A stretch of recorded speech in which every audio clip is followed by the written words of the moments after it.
Well, how are we going on? We're back here again. We have his back and work with us. A couple of videos ago, we brought it down there myself and Kyle were down here.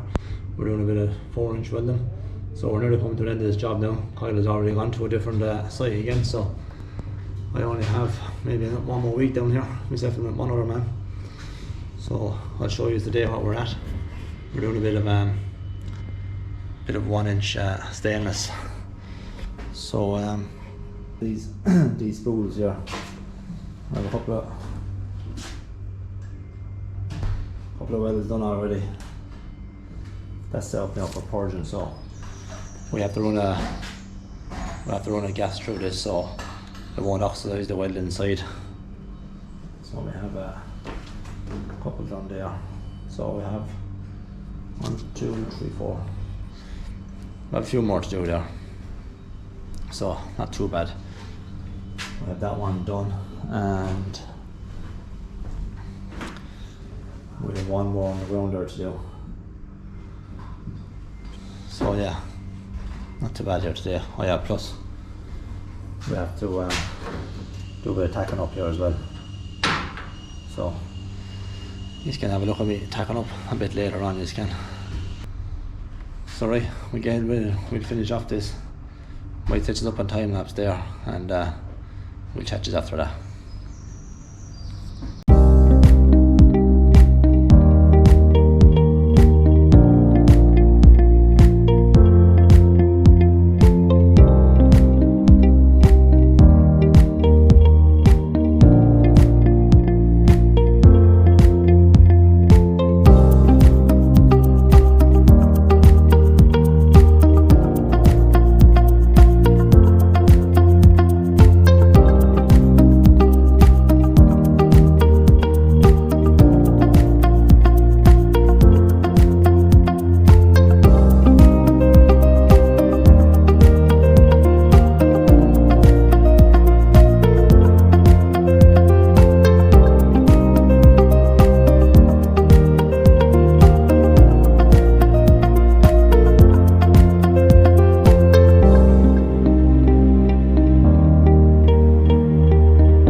Right, we're all done there now.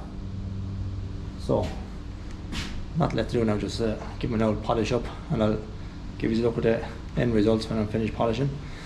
Which you would have seen where when I was welding, you'll see that the flicker light, I was using the pulse frequency on the welding plant.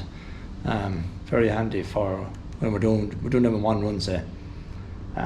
No gap, purging them alright. Welder set at 70, my percentage is set at 90, and my frequency is set at 70 as well. So you know that when I was welding there, you could hear the buzzing, I would say.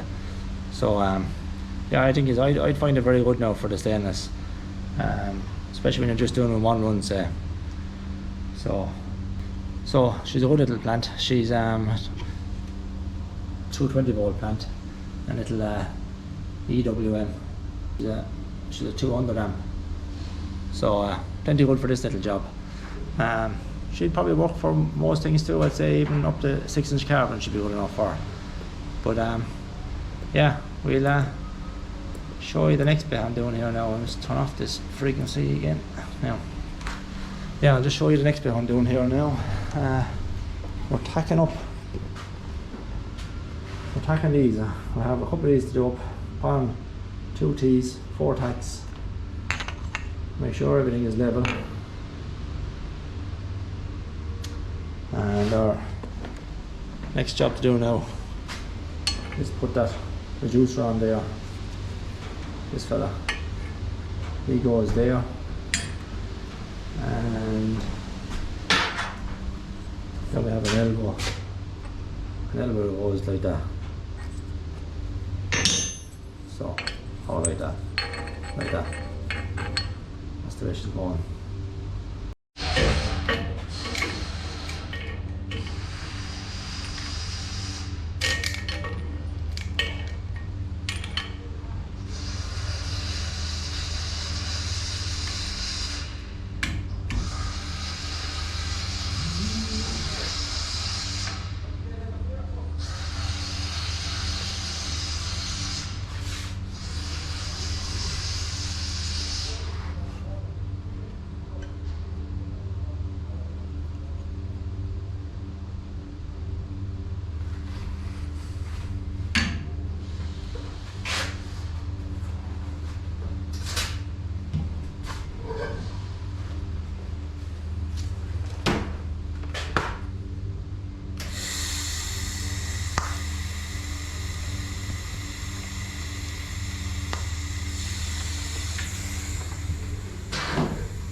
Now, I want to make sure she's level everywhere. So she needs to rise up a small little bit. A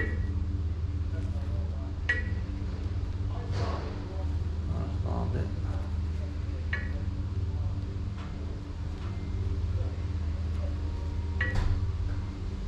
Yeah, I'll do that.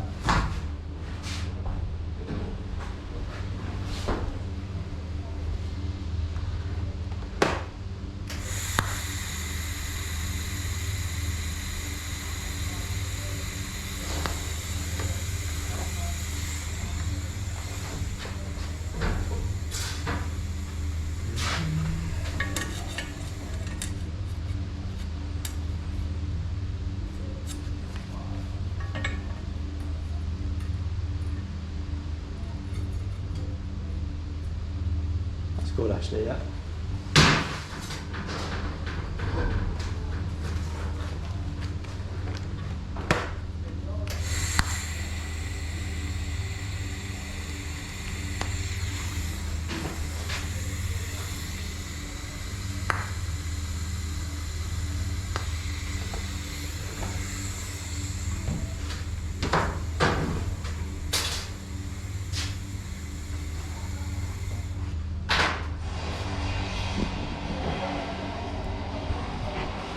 Right, that's that one done. So we'll stick the elbow on next now. So I think he's going like that.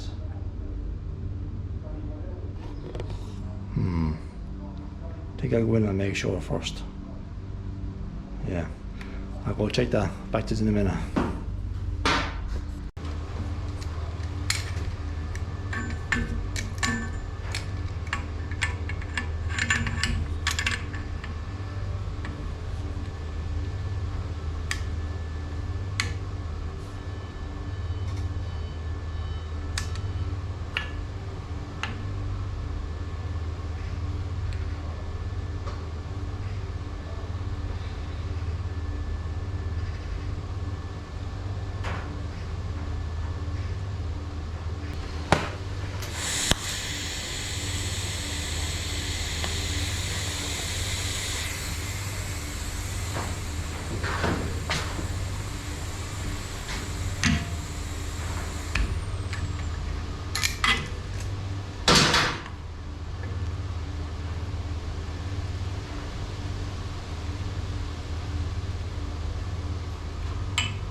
So if you can see the basic clamp with a couple of angles welded onto it is very handy for holding on. It's like another pair of hands there. So it is, yeah. No, very handy little piece of little tool now. Anybody in the pipe fitting welding game should have a couple of them.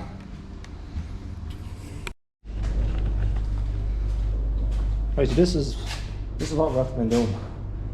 A couple of 1.5 inch auger lines, and the likes of these yokes you just saw me welding, they're going to be going in there for air.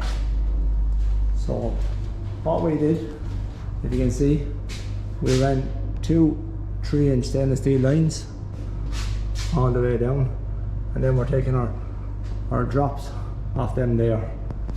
So coming down here, so the floor return. So you have like a manifold here with 4 1-inch pipes off it, and then this is the air line here. So you have a flow and return, and they're going to a machine outside. So it'll be 4 bar pressure. That ramps up to 7 bar pressure. It's called a molding machine, and it heats the water then up to maybe 100 degrees, and then back around again and back out, and starts the cycle again. So yeah, so that's it then. Anyways, that's me done for the day anyway, so I'm going to go home now and see what else we have to do at home, and sure, look it, we'll pick this up some other time.